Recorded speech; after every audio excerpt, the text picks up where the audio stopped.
everyone. The book I read this week was called The Wishtree. This is the cover by Catherine Applegate and illustrated by Charles Santoso, published by Macmillan Publishing Group during 2017. The genre is fiction and it has 211 pages for the ages of 9 to 14. The main character in the book is Red, who is a tree. So this story is being told through his point of view, and Red lives near an elementary school, and he has housed multiple animals throughout those years. We get to meet Bongo, who is an occupant and best friend of Red. This is Bongo, who's a crow. We also meet Samar, who's a 10-year-old Muslim girl who has recently moved with her family into this neighborhood, and Stefan, who is their neighbor. Stefan's family is not so welcoming to Samar's family. And then we also get to meet Francisca, who is the owner of the two houses of Samar and Stefan. She's also, Red is also in the property of Francisca, and we'll get more background information on them. Red is known as the Wishtree. And I don't know if you guys can see this, but there's like ribbons on the tree. And he is known as the Wishtree because people will go during the first day of May and write down their wishes on ribbons or paper and tie it around the tree, as you can see here, and they write their wishes there. And it's beginning to get around that time again this year in the book, and something that's different that has occurred is that a boy has carved the word leave onto the tree. And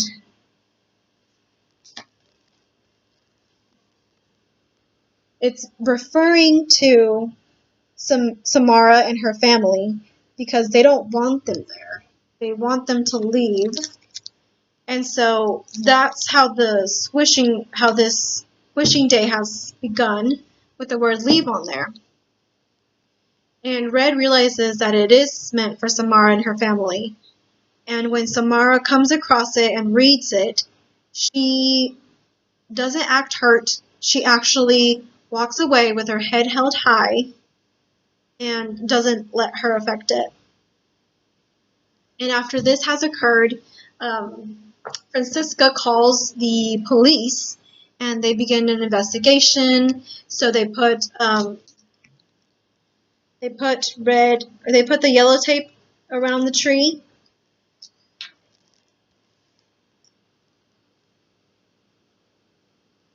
And they feel that this shouldn't be happening, that there's no need for hatred in the neighborhood. And so Francisca feels that the best option would be to cut the tree down so that there's no more rude comments or hatred words getting written on the tree. And then also, she decides that she wants to go ahead and cut the tree down on the day of the wishing day in the afternoon. And Red realizes that he wants to leave the world knowing that Samara has found a friend, because Samara, nobody wants to be friends with her because of being Muslim. So Red's goal is to make sure he can get Stefan and Samara to be friends. And so he has a couple different plans in mind to get them to become friends with the help of Bongo. And nothing works until the third the third plan, which is getting Stefan and Samara to meet at the tree. And when they do meet, Red actually breaks the law of trees and speaks to them. You know, that sounds weird, but he speaks to them and tells him how he became to be the wishing tree, and with the help of Maeve, who is Francisca's great-grandmother. And when the wishing day comes, the 1st of May comes, the people start gathering in the morning around the tree to leave their wishes, and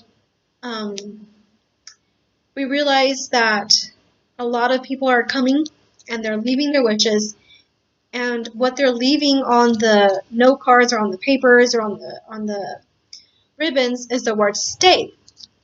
They want the tree to stay. And Stefan and Samara actually find a journal that helps us understand why this tree is very important. And they give the journal to Francisca, and Francisca reads it and realizes that it is very important because this is how she came to be, how their family came to be. And she decides to not cut down the tree and keep it. And some of the illustrations that I found very meaningful are found on page 182. And this is the day before Red is supposed to be cut down. And he's just enjoying his last day or his last night on Earth and bringing and taking all of that in. The second illustration that I found very important was this one. This is the day where Red is supposed to be cut down, and the people have gathered and the animals have gathered so that they don't cut him down because they know he's important to them. I believe the story is very optimistic. They're always thinking positive in here. The tree is always positive about everything. And I think it's a very inspirational book. There is actually a sentence in the book that I found very important on page 41 that says, I don't know if you guys can read that, but it says, "It is a great gift indeed to love who you are." And I feel like that will just encourage the children to love who they are and to stop pretending or trying to be somebody that they're not. He also discusses how everybody should be treated equally, and he does that with the reference of houses and how he has treated everyone equally throughout his 216 years of life. This book also shows us the diversity that he has witnessed throughout his life and how everybody should be treated kindly. The strategy I would use would be a note card, and on the front of the note card would be something similar to this, which would be like writing down the top 5 wishes or goals you have for the school year. And then on the back of the note card would be, "I love myself because." So the students would state what they love about themselves, and we would end up hanging these in the front of the door of the classroom so that they could see it in the mornings, or in the windows if the classroom has a window. I really recommend this book. It's a really good book.